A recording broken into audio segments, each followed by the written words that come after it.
자, 그럼 그동안 자료 입력 방법에 대해서 공부를 했으니까 이번 시간에는 자료 유형별로 몇 가지 입력 실습을 한번 해보도록 하겠습니다. 자, 먼저 전자세금 계산서 발행에 대한 입력인데요. 제품 매출 건입니다. 자, 전자세금 계산서 발행은 원래 수기 입력은 할 필요가 없겠죠. 스크래핑해서 입력을 하면 되는데 연습 목적상 수기 입력하는 걸로 한번 보겠습니다. 자, 입력 자료는 이렇게 전자세금 계산서가 있습니다. 자, 우리 회사는 지금 한국스톤이죠. 그래서 매출 세금 계산서입니다.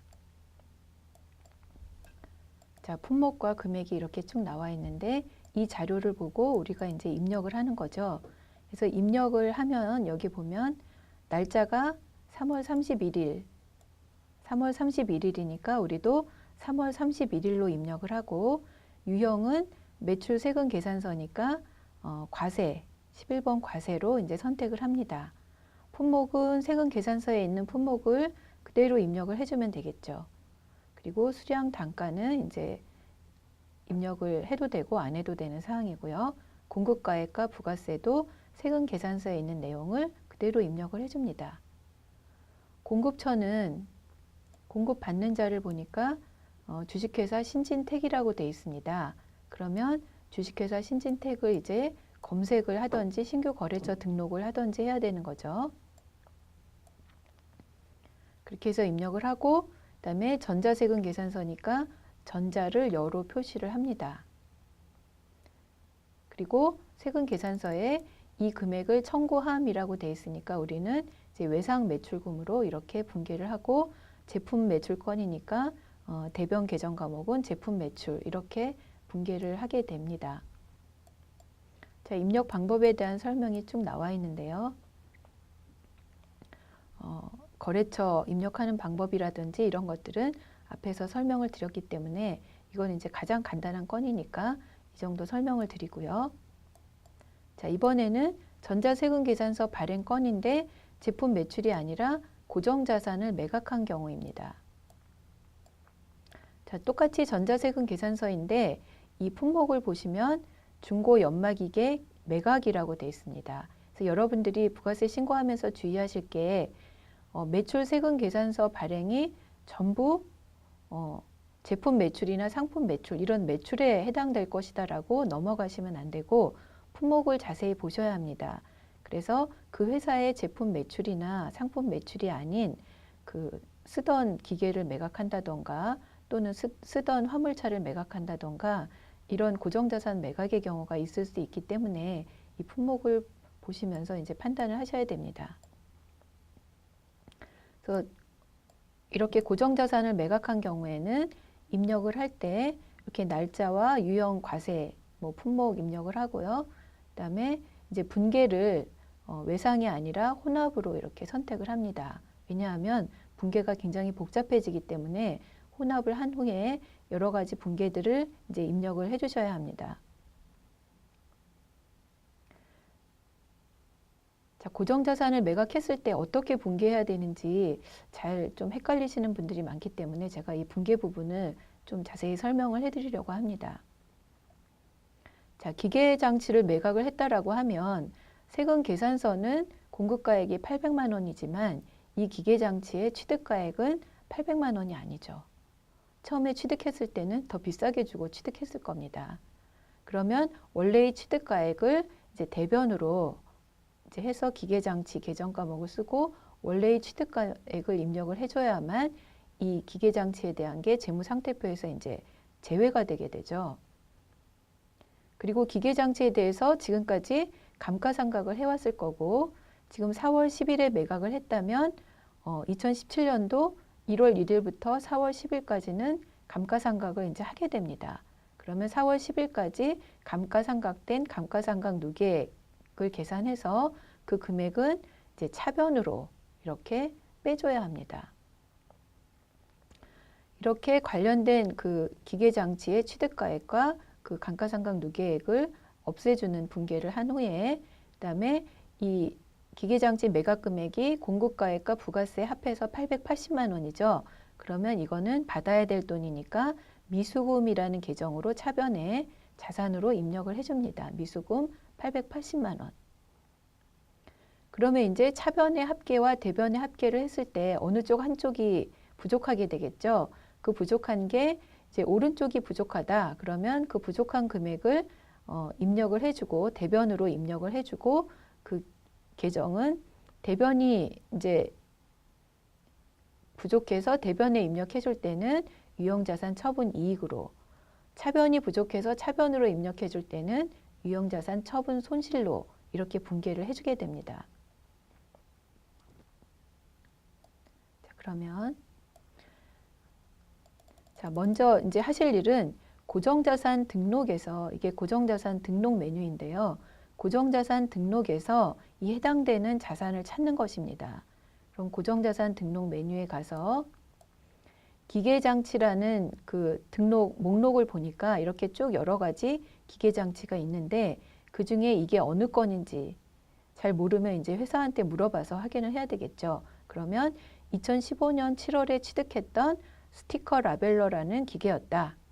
그러면 이제 이 기계에 대해서 입력을 해줘야 될 게 있는데 그 기계를 이제 선택하면 고정자산 등록의 화면에 이렇게 오른쪽에 그 명세가 뜨게 됩니다.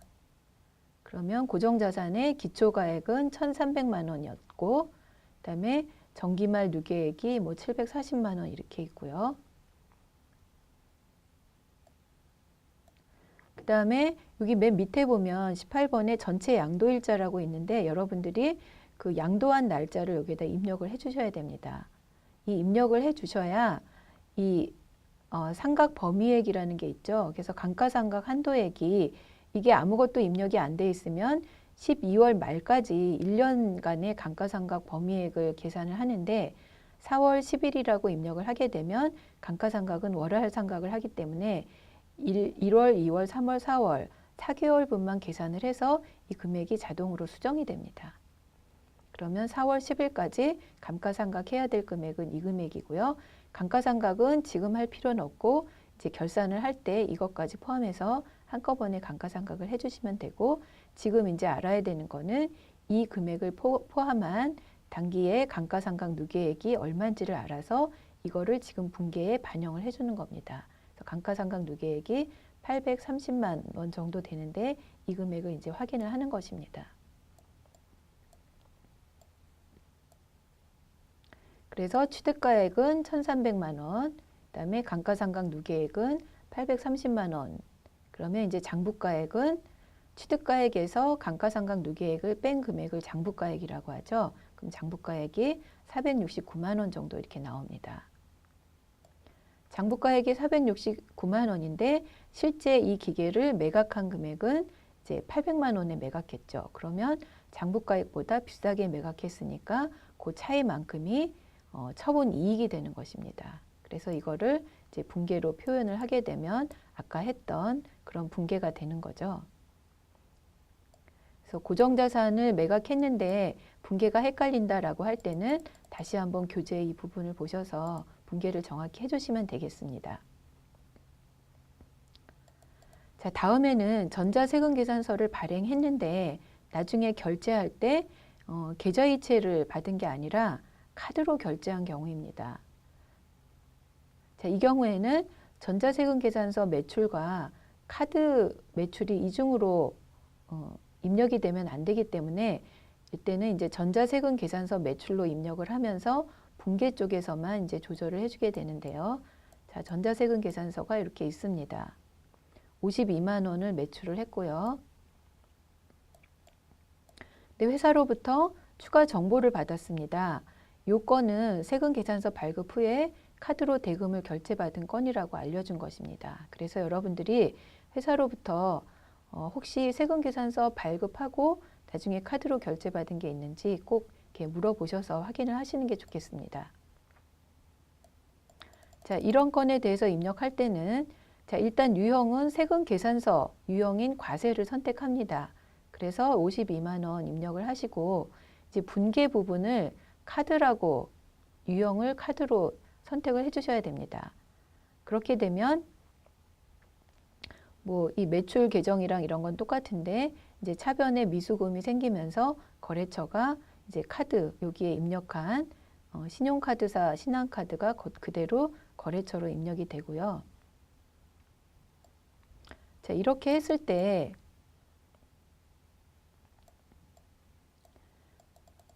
신용카드 매출 전표 등 발행 금액 집계표라는 이제 부속 서류가 있죠. 여기에 어떻게 반영이 되냐면, 자, 이 카드 결제 금액에 대해서 따로 카과로 입력을 하지 않았어도 이 발행 금액 집계표에 신용카드 발행 금액 현황해서 합계 57만 2천 원, 아까 부가세 포함한 금액이죠. 포함한 금액이 이렇게 자동으로 반영이 됩니다. 그리고 또 어떻게 반영되냐면 밑에 하단 부분에 신용카드 매출 전표 등 발행 금액 중 세금 계산서 교부 내역, 그래서 세금 계산서 발급액이 57만 원 있었다. 이렇게 자동으로 반영이 됩니다. 그래서 세금 계산서를 발급했지만 카드로 결제를 했기 때문에 이 금액은 카드 매출의 이중으로 계상이 되지 않으면서도 신용카드 발행 금액 현황에는 반영을 할 수 있는 그런 방법이 아까 말씀드린 대로 유형은 과세로, 다시 보시면 유형은 과세로 입력하되 분계는 카드, 이렇게 선택을 하는 겁니다. 이렇게만 해주면 자동으로 이 부속 서류에 반영이 되니까 이런 식으로 해주시면 되겠습니다. 다음에는 카드 매출입니다. 자, 카드 매출은 홈택스에서 조회를 하면 이런 식으로 조회가 됩니다. 각 월별로 카드 매출 금액이, 이거는 부가세 포함 금액이거든요. 포함 금액이 이렇게 조회가 되거든요. 그러면 여러분이 입력하실 때는 그냥 월별로 합계로 입력하시면 됩니다. 그래서 1월 합계 얼마 입력할 때는 부가세를 포함한 총액을 입력하면 공급가액과 부가세가 자동으로 이렇게 나뉘어 입력이 됩니다. 그래서 월별 합계로 입력을 하시면 되고요. 요 중간에 신용카드사는 이게 신한카드인지 국민카드인지 각각 그렇게 꼭 하실 필요는 없고요. 그 신용카드사 거래처에 그 매출 신용카드 통합이라는 거래처를 하나 만들어서 그렇게 걸어주셔도 되겠습니다. 그러면 분계할 때는 차변에 미수금 해서 거래처가 요 중간에 입력한 요 거래처가 반영이 됩니다.